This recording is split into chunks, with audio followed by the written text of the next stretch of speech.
Hello, everybody, and thank you for tuning in to the Ron Paul Liberty Report. Today we have Chris Rossini, our co host. Chris, welcome to the program. It's great to be with you, Dr. Paul. Very good. Want to talk a little bit about tariffs. You know, the president's taking a lot of credit for raising a lot of money, putting this money into the Treasury, and everybody's better off for it. But when you look into the details, exactly what's going on, you might have a few questions to ask about it. And it fits into the category of just a mere tax on the American people that we're witnessing right now.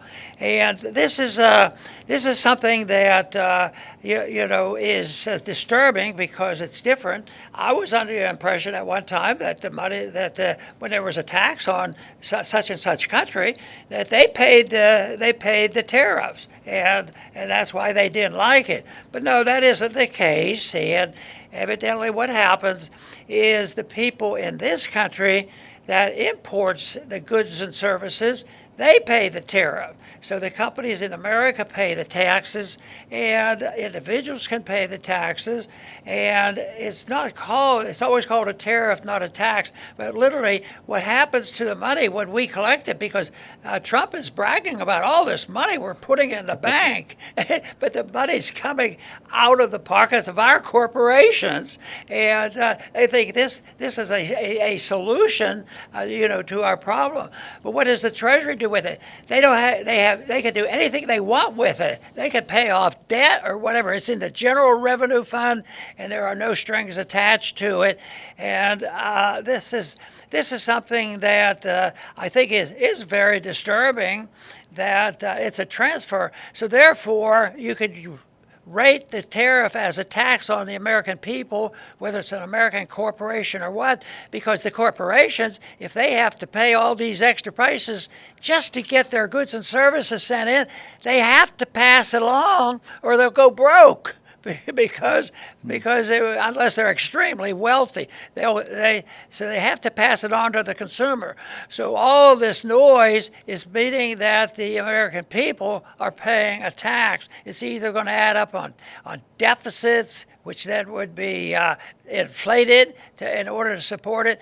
But it's a real discouraging situation where the American people ultimately look like they're the very victims, although at the beginning it sounds good. The claim was that they just collected $29 billion last month. They said, yeah, but that's just a small amount when you're dealing with $36 trillion. So some of the rationale is a bit awkward. But all the intervention is enough for people to question this whole principles of tariff, but it's something that is going to have to be sorted out, even though at the moment people have not been really annoyed by the tariff program that's been existing for several months now. But eventually it'll be caught up and the piper will have to be paid. That's right, Dr. Paul. And, my problem with the tariffs is more of a big picture problem. It's undeniable that Donald Trump was elected to shrink the size of government, drain the swamp, the whole deal. And at first, it really looked like it was happening with Doge. They were ripping through the government. We had shows every week praising what was happening, and we were attributing this to President Trump because it's his administration. And then all of a sudden, it was a hard stop. And then Elon was given a key and shown the door.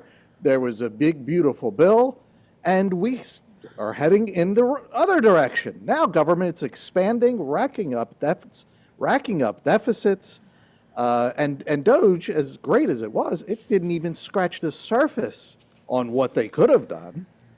So now we're going in the wrong direction. It's not shrinking, it's expanding.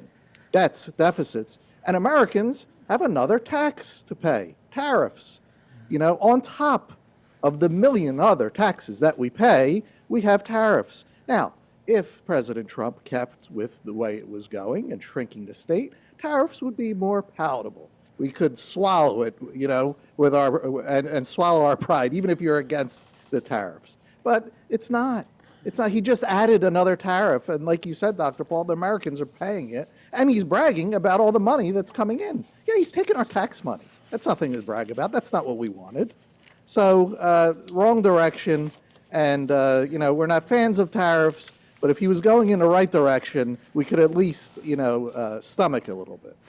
As they work on the tariff issue, they're also working on the, just generally the rules and regulations of how these special companies, run their businesses. And these are the people who, especially in the technological industry, because they have to, NVIDIA and others, are into a lot of negotiations with Trump, and he seems to like this. But I'm very fearful on already. I think the way the money is taken care of, and the question about tariffs, I see this also when they start talking about these agreements, that we're rapidly expanding our nation as one that is operating on corporatism, because the government, and the business people are always together. Just all you have to do is think about the military-industrial complex. That's government and business wheeling and dealing. But this is even more so, and mixed in with all these trade agreements. The quid pro quo from this article recently, the quid pro quo agreement between major corporations and the president, and we read about them and hear about them every day, holds little or no precedent. So this is new and different, and that to me should wake up people. So yes, maybe it will only go a week and fail and it'll disappear, or maybe it's just a further expansion of this partnership between big business and the government. And I think there's another statement here I want to read that emphasizes this point. It says, they refer back to the Japan-based Nippon Steel agreement. When Japan-based Nippon Steel acquired U.S. Steel in June, that was a very controversial issue. The previous administration didn't want to do it, but not for free market reasons. The Trump administration received a golden share, that's in quotes, when this condition was agreed to. A golden share, and this is the point I want to make, that affords the White House significant influence over the company. The golden share allows the Trump administration to influence the makeup of the company's board and assert veto power over a host of major decisions, though the White House does not retain a financial stake in the firm. But I would say he has a financial stake at running the whole show. So this is the kind of thing that's operating, and it is complex, and a lot of people just think, well, we just have to accept that, and we have to trust our leaders, and this will work out. But some of this stuff, and I've always been fearful of the connection and the partnership of big government and business, and it gets expansive. The other example of a connection like this was continues to be the pharmaceutical industry. So you can go on how big government, and that, I think that is the opposite of utilizing the principles of free markets and freedom.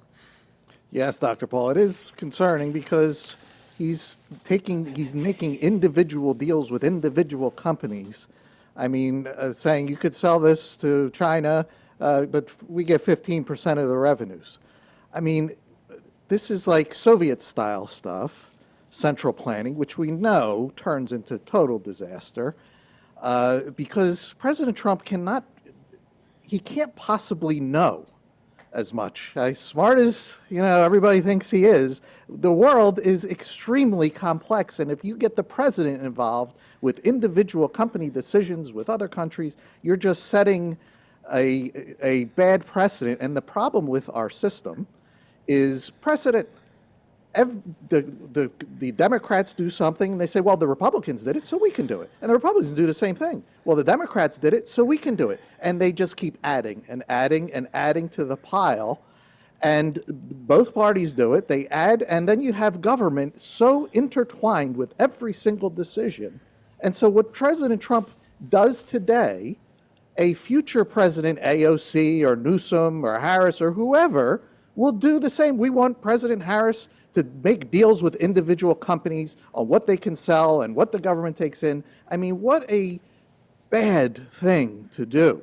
We should have gone in the direction at the beginning with what Doge was doing, get government out, not further put government in, which is going to end, like the Soviets, in total disaster.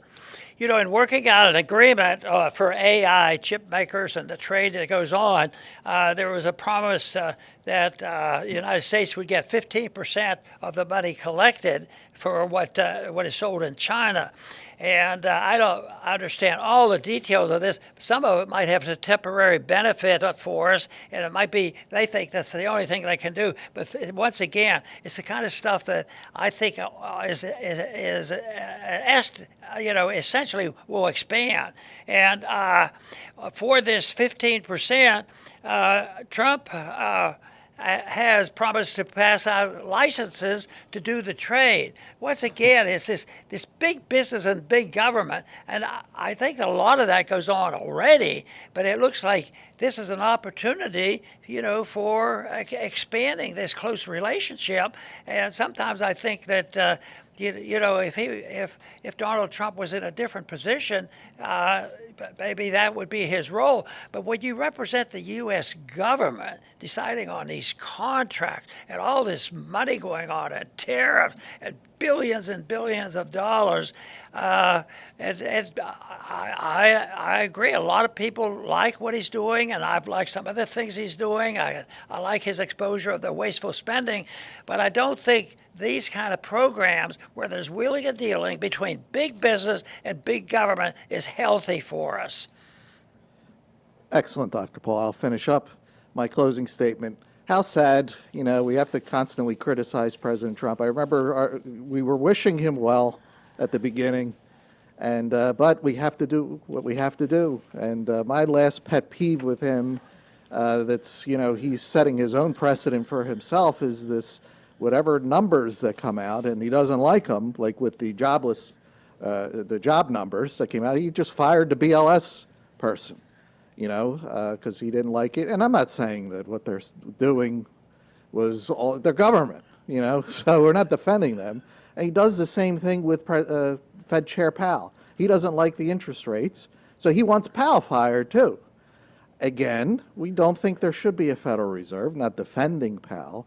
But you see how this is now, this is very Stalin-esque of if the emperor doesn't like the number, you better give him a number he likes, and again, we're not defending, Trump may in certain cases be correct, but how he's acting like a bully central planner.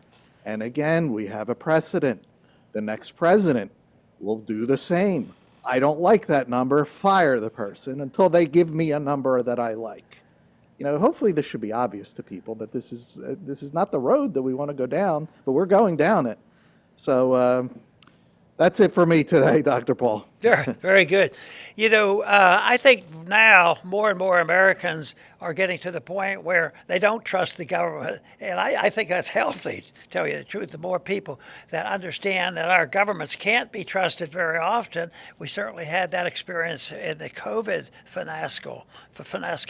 And the people, the lies they tell, sometimes it's just borderlines on the term spin. We have to just spin it a certain way to get the people to go along with it. And they also work on the operation, on the understanding that people can't know these things. You have to be smart, and you have to make these deals and to protect the people. It's always noble and humanitarian to take care of the people. Who would take care of the poor if you had the introduction to these free markets that we promote?